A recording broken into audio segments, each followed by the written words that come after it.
Yo, it's your boy Thought. It's your boy Thought. We on Playing Politics. Shouts out to you. I just wanted y'all to take a look at something. I wanted y'all to hear this video. I wanted y'all to pretty much get your feedback on it because um, all I can say was, what the hell is this? So it's released.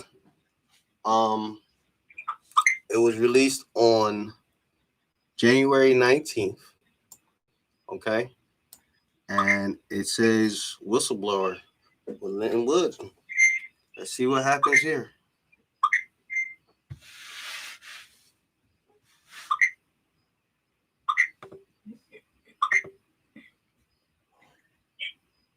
Epstein and Supreme Court Justice Roberts initially would have met, or how that relationship would have developed? How they would have met.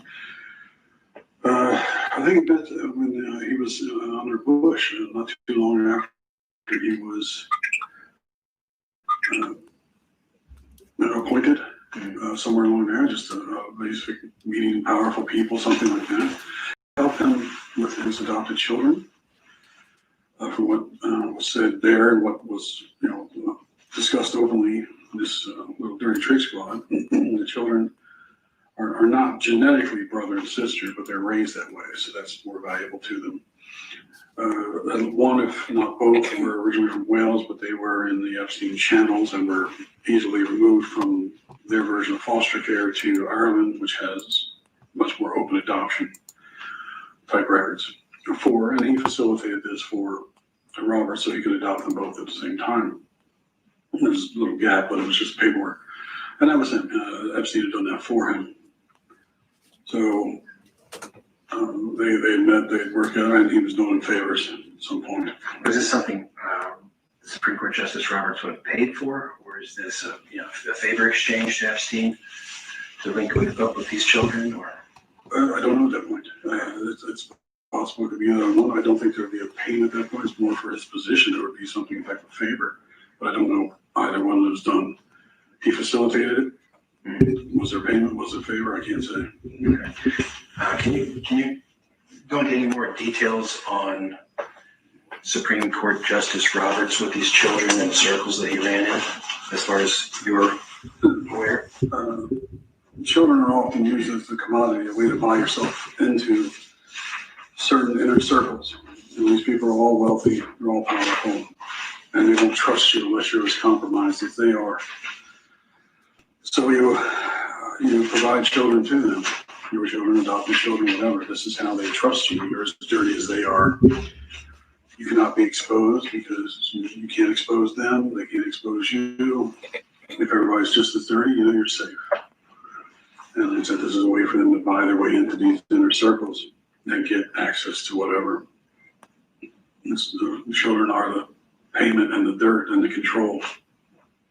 Now, who else would we want to talk to, or is there any additional documentation that we could pursue to solidify what you're saying here today? The FBI has copies of the videos from the FISA surveillance. It was discussed, but I can't prove it, that Roberts had a copy. Rod Rosenstein certainly has a copy. Sean Henry of CrowdStrike, who was FBI at the time, he took 2 copies back to FBI with him. So the copies were made, and then it was actually Sean Bridges who encrypted them and gave them the keys.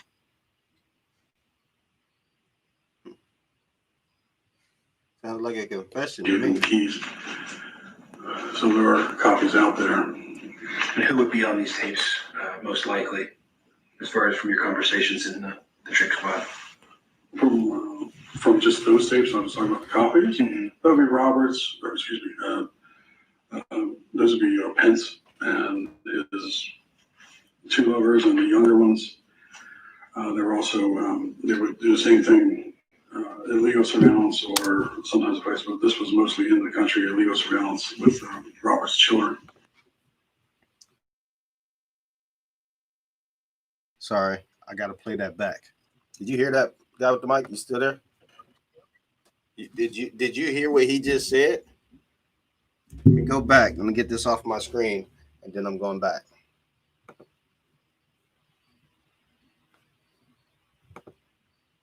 All right.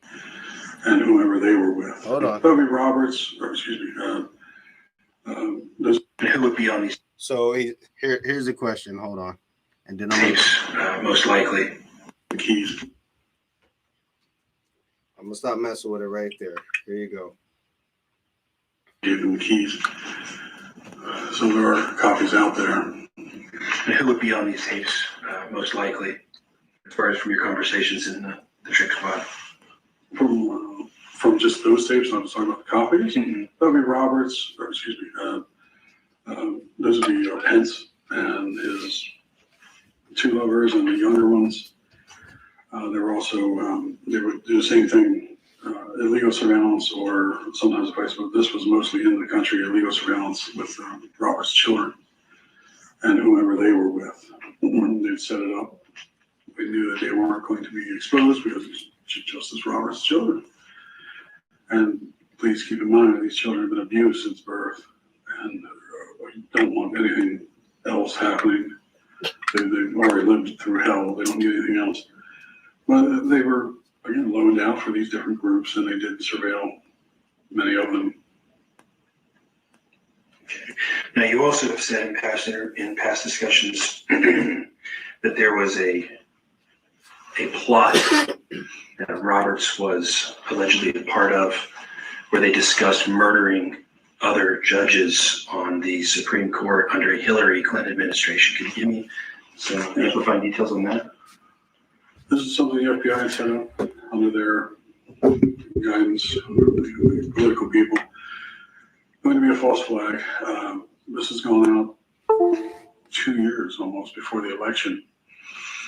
And it was a sovereign citizen group. Obama did not want any terrorism unless it was white terrorism.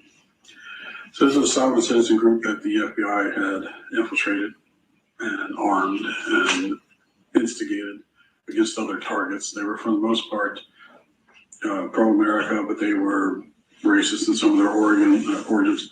They were, a lot of them were divorced fathers with a grudge against the court system anyway, and the FBI people had infiltrated and exploited this. They moved them up to the level of assassinating federal judges, political people, things like that. You want the names? I can tell you. So anyway, part of their plot was various types of attacks on the Supreme Court to take out as many judges as they could. Roberts was aware of this. He actually provided some scheduling. So apparently the justices are not all there at one time. They come and go as they please. And these three will be working on something, these three. And he provided this to the group so they could finalize their plans. They were very, very close in what they were trying to do. They were getting explosives, all types of automatic weapons. They had rocket launchers. And they were very close to it. They were going to assassinate Epidemic Sailors, a federal judge in Massachusetts, Martha Coakley, Lisa Monaco and her family. They were going to make that look like a home invasion and film it until later when they needed it. And this was their initial attack plan. And then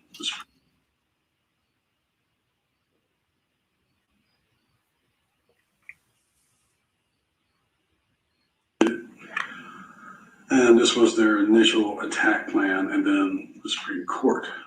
This was a group I had infiltrated on their request.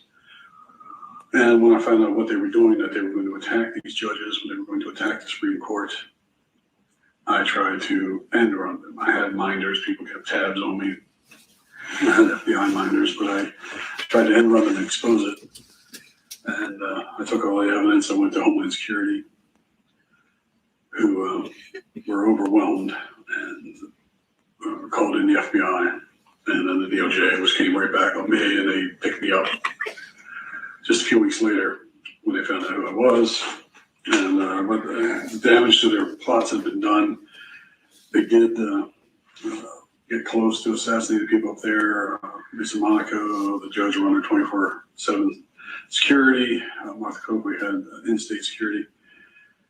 And it did prevent them from going after the Supreme Court, although their plans were all out. They had maps, they had the weapons, they had everything planned. So at least it prevented something like that. Now, were the teams that were supposed to do the actual operations against the judges, were those Americans or were they foreign? No, these are Americans. So a third would be the sovereign citizen group, and 2/3 would be FBI people, or people working with the FBI.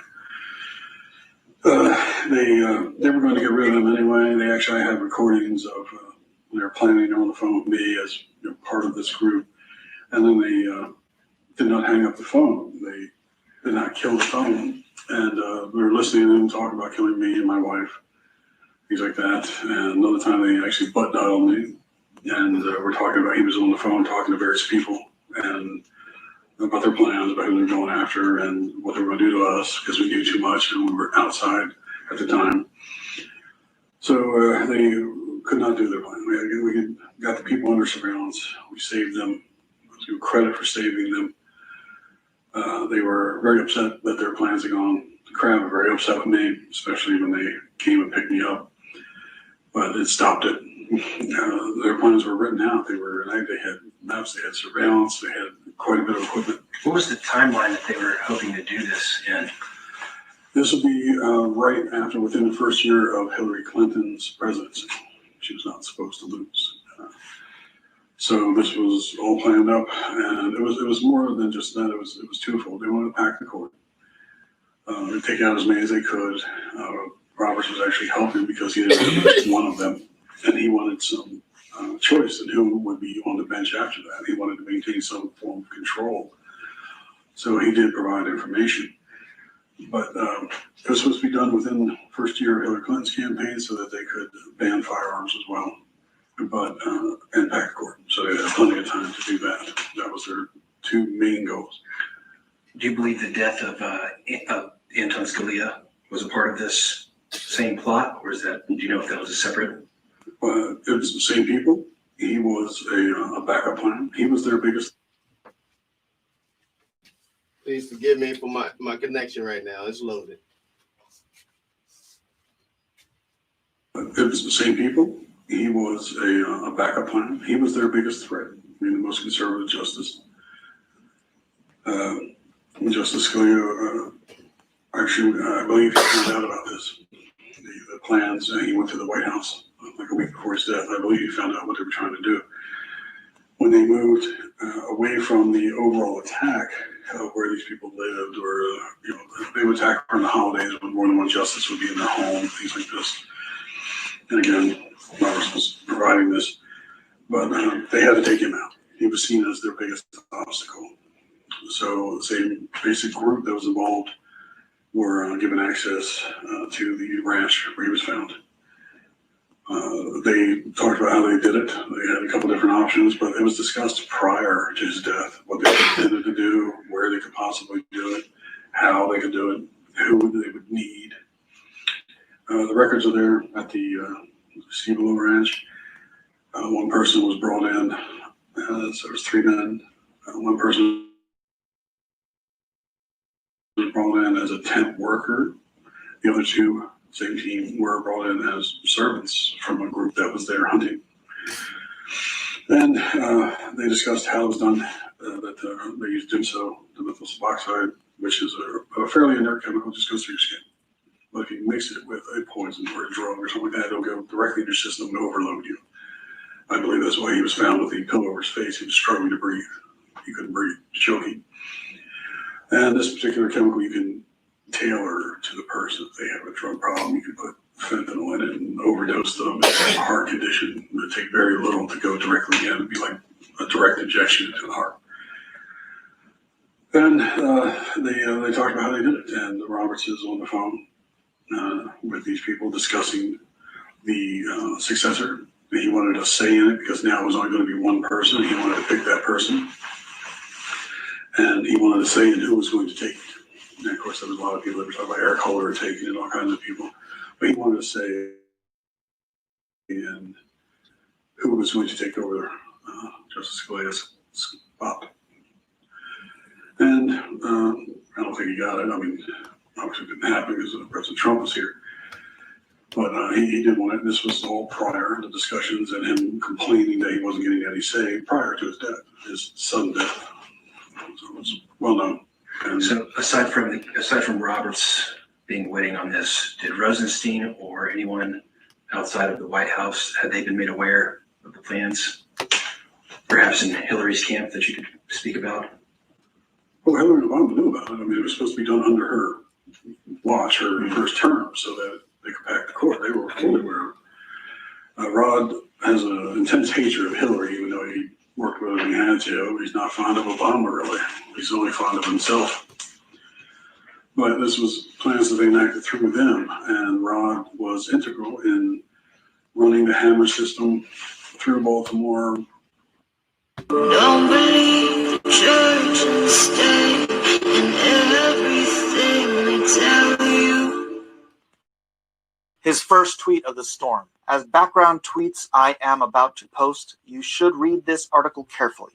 I ask that you read each of my tweets carefully and decide if the information conveyed demands that patriots rise up so that every lie will be revealed. I may skip through some of this just for sake of brevity. I will put a link in the description. This is from America's Little Girl, The Truth Behind America's Satanic Shadow Government. I know a lot of people think a lot of this stuff is just crazy conspiracy stuff. I don't know where the truth lies. We have claims of videotape and high-profile people putting their names on the line, their lives on the line, they claim. So I'm going to give them a little benefit of the doubt here, and let's go through and read what this is about. Memo warns Attorney General Jeff Sessions of VP Pence and Florida Attorney General Pam Bondi after Minnesota court rules on international child trafficking evidence. The following letter was placed in the U.S. mail today. Timothy Charles Holmseth. Believe in me, I'm with the high command. Can you hear me? Can you hear me running? Can you hear me running? I am about to post. You should read the truth behind. All right, I'm going to get to one part, and I want to pause real quick. This gentleman here,